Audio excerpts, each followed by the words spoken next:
Okay, wir fangen an und wir werden die schiefe Ebene,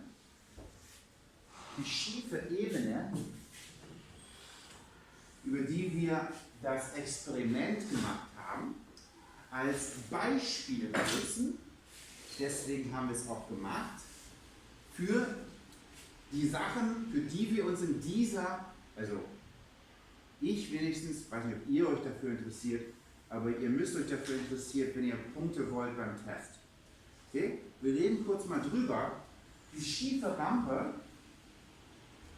das sah ein bisschen komisch aus, ja, weil wir dachten, warum interessiert uns das? Aber wir benutzen schiefe Rampen im Leben.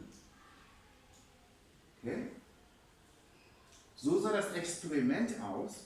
Könnt ihr mir eine Situation sagen, wo eine schiefe Ebene für euch hilfreich sein kann? Where do we use these things? Yes. Say again? Did you say hill? Okay. So generally we don't use, we have to get up a hill, but sometimes we construct this. That's what I mean. We actually use it as a tool that we actually intentionally construct. Normally hills are things we don't like, right? We're like, oh, now we gotta bike up the hill. But sometimes this could be helpful. Wann ist eine schiefe Ebene hilfreich?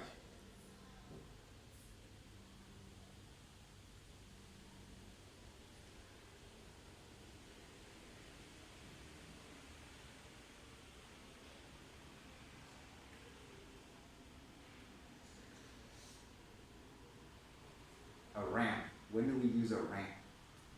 Schiefe Ebene. Maybe if we're in a wheelchair and we just get upstairs. You have a wheelchair. Okay? That's actually a great example.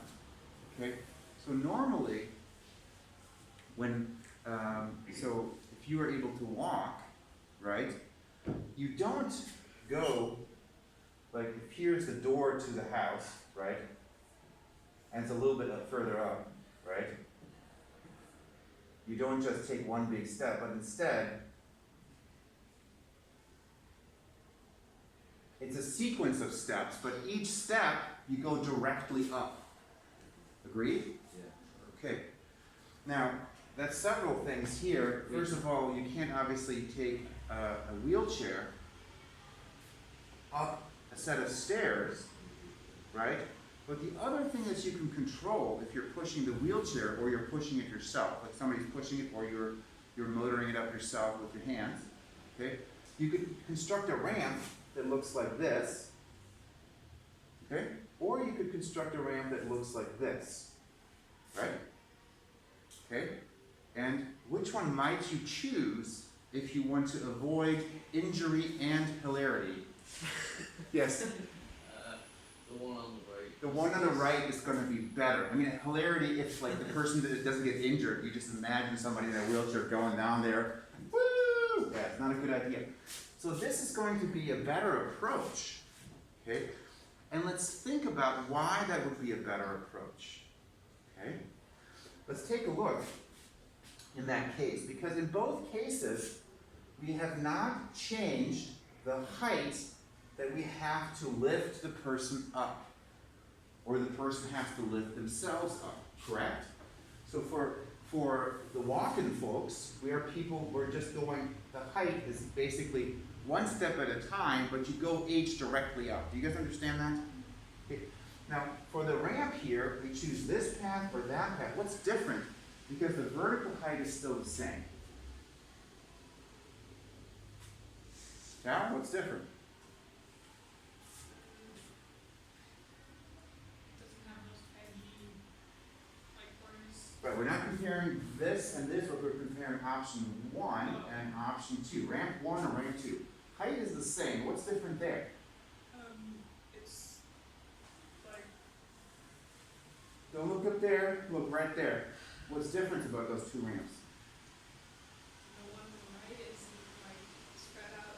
Spread out longer, Yeah. right? So the length of the ramp here, this one, we call this L, right? The length of your track is different. So this is L2, and this is L1. That makes sense? Okay, and we find that if we're pushing the person up the ramp, L2, the force we need to push with is a lot smaller than if we push them up L1. This is no surprise, agreed? Okay, and we actually, that's exactly the result we found, right? To remind you, we found here, for this thing, we found the force, right? This was for a constant L. We found a straight line and we plotted here, x, the height here, which is h, right? Correct? Right? And what we found was that the force that you needed to push with, right, okay, is equal to the force that you need to push with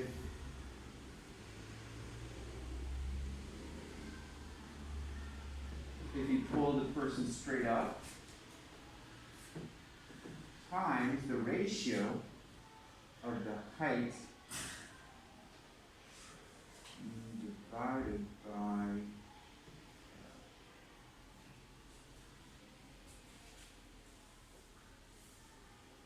okay, that's the relationship we found. Okay, where this thing, what is the slope? And that was the h value. Okay, let's put that together into a relationship that makes sense here and to make sense of it. I have a feeling you guys didn't quite understand that. Correct? No idea what's going on there?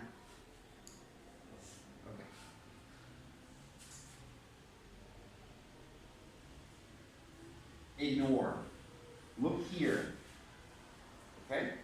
So, in this case, the force we push the person up this ramp with, here's the cart that the person is sitting in. So this is like the weirdest wheelchair ever. Okay? Fine, right? We push this with a force F2, right? And then here's the second wheelchair. Same person, right? F1. And here's the person sitting in that one.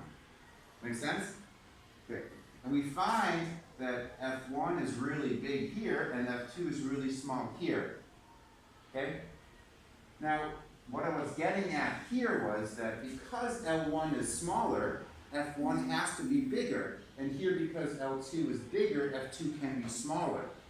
So they are proportional, basically.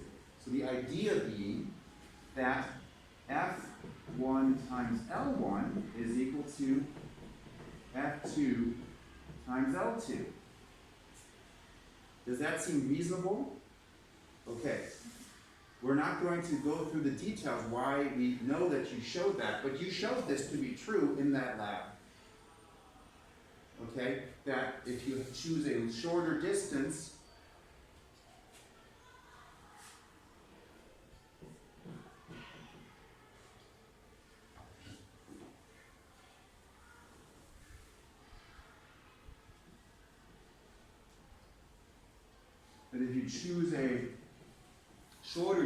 you'll need a bigger force. Is okay with that? Okay. This is so important that we give this a name.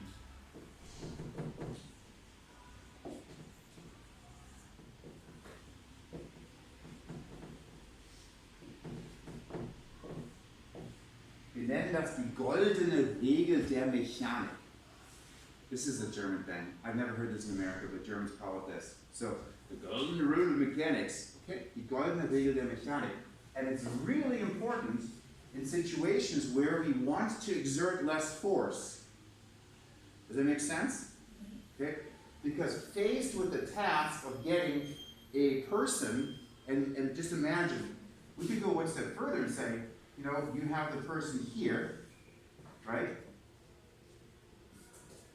Right? And you're like, oh, okay, well, we're just going to lift you up. Okay, you can imagine trying to take a person in a wheelchair. Here's the door. You're like, okay, we'll just lift this person up like this and put them in there. It's like really good, right? But if you get a nice long ramp, pushing the person in because the length is longer, the force is proportionally smaller. Do you understand? Cool. So effectively, what we have here is what we would call a force amplifier. Because even though you might not be strong enough to lift the person straight up and put them into the house, maybe you're not strong enough to push them up a ramp like this, you can then be strong enough to push them up a long ramp, even though their mass is so big that you wouldn't be able to lift them straight up in a deadlift. Does that make sense? Okay. Yes? Okay.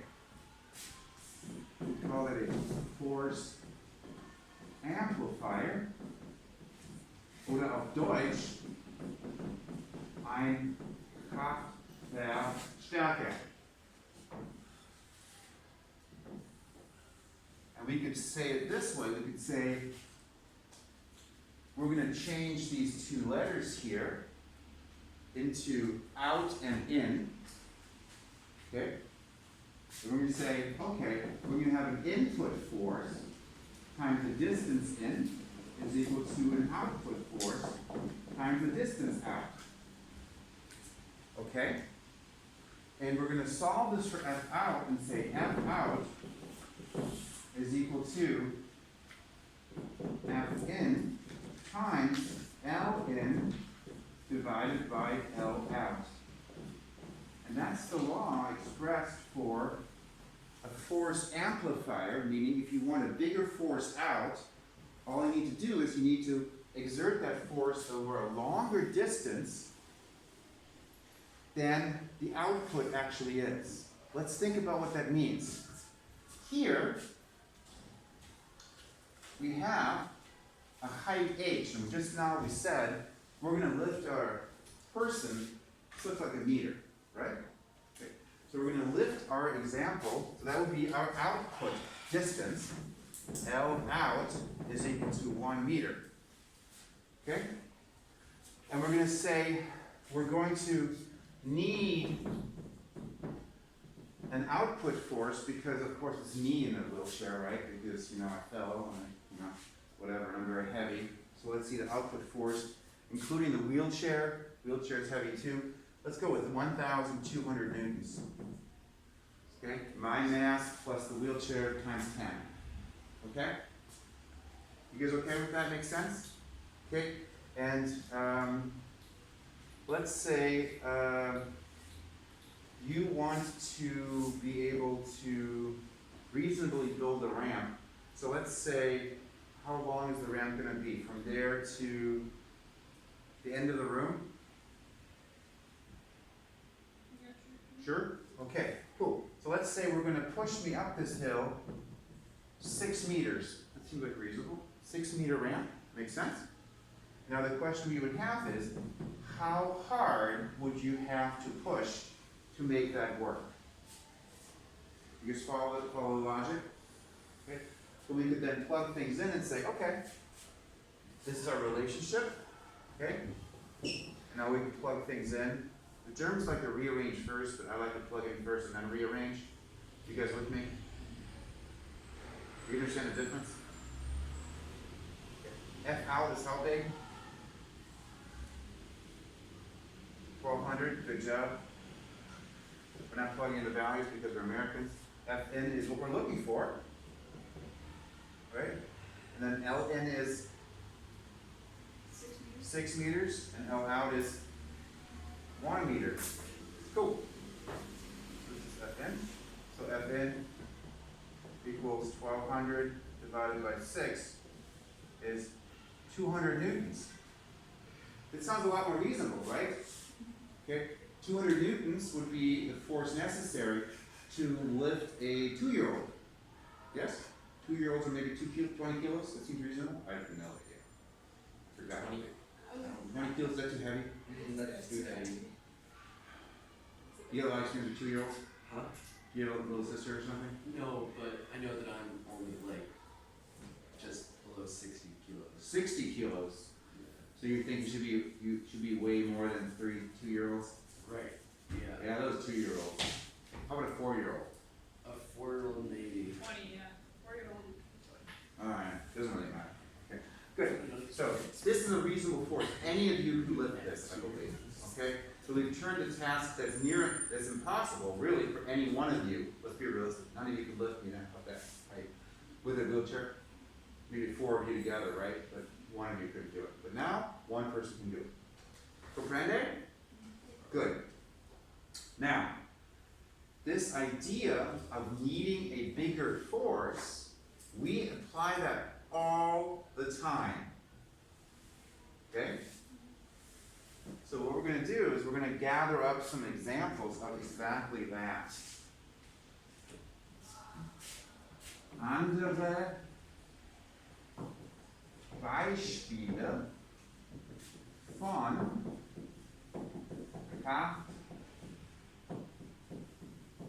Kraftverstärkern.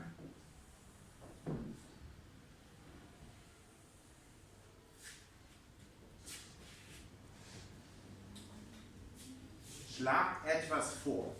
Was ist ein Kraftverstärker, den wir benutzen im Leben?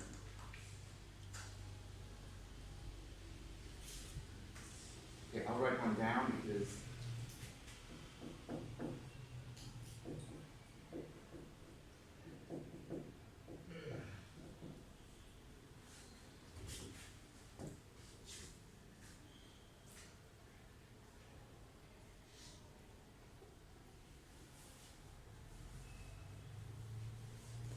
you're supposed to now say examples from everyday life. Things you can't do without a tool, and then you use a tool, and then you can do them because they require a large force. But the tool helps you exert the force, and maybe you're not thinking of them properly, but maybe you could come up with one.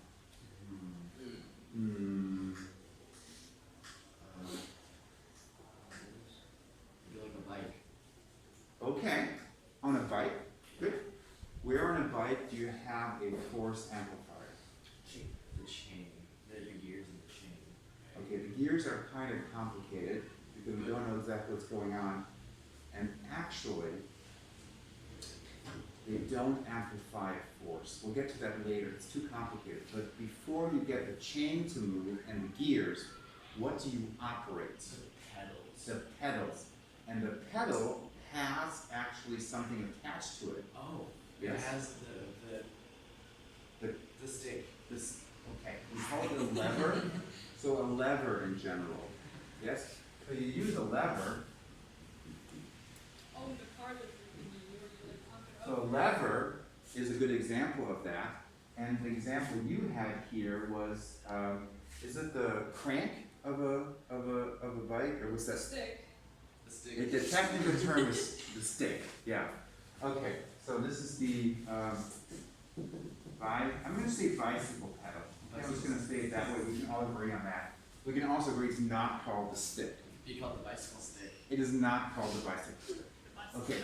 Andere Beispiele dafür ein Lever oder irgendwas. Also auf Deutsch wäre das Hebel ganz nebenbei. Sorry, Hebel. Das ist dann Lever. For example, bicycle pedal. Andere Beispiele.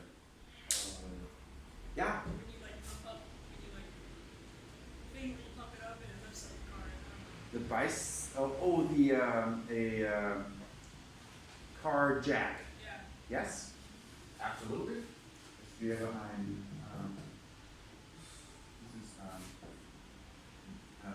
ramp.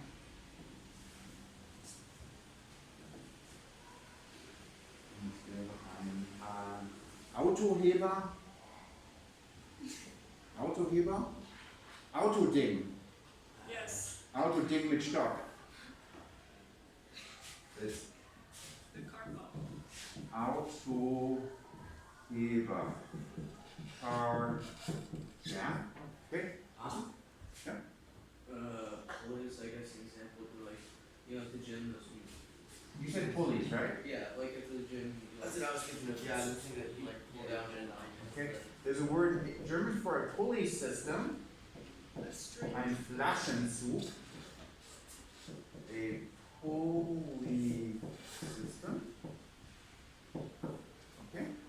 Yeah. If you work on cars and you have to work underneath the car, Literally what I there's the just said. thing that you like crank car lift. That's literally what I think that's a bigger version of this. Yeah. Okay. Alright. Sure, but it's a similar device. So a Hebebühne, I think is the name for it, for a car. But actually, it's a bigger thing. It's a machine rather than this thing, right? Right, yeah. But the principle is the same. This is a car lift. Ja? Okay. Andere Beispiele?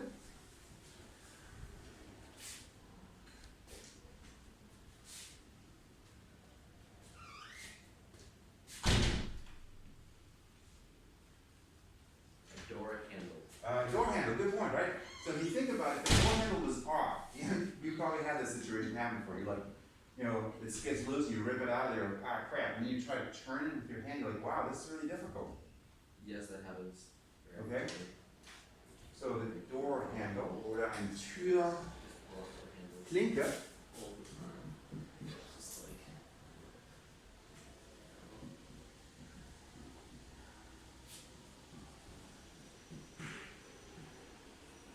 ja. Andere,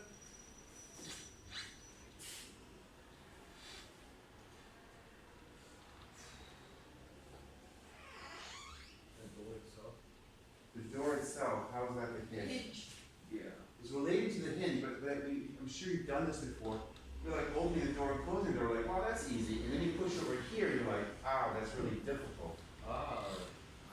So not just the door handle is a forced amplifier, the location of the door handle or the actual door itself that you push on the far end, right? That effectively is also a lever. Okay, we'll just write down as door, Tür.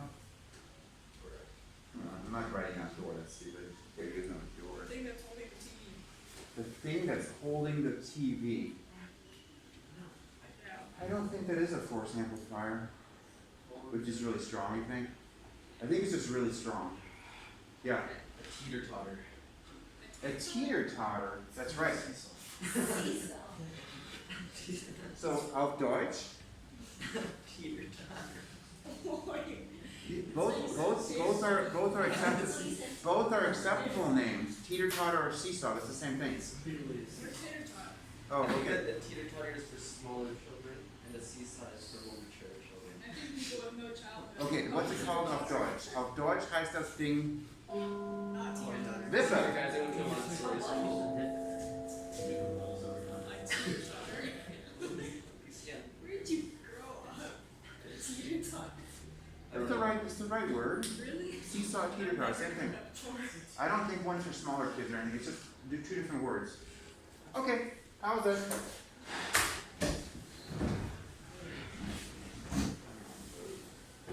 Camera's still working, right? So if we hit pause, then we can keep, maybe we should not do that, but instead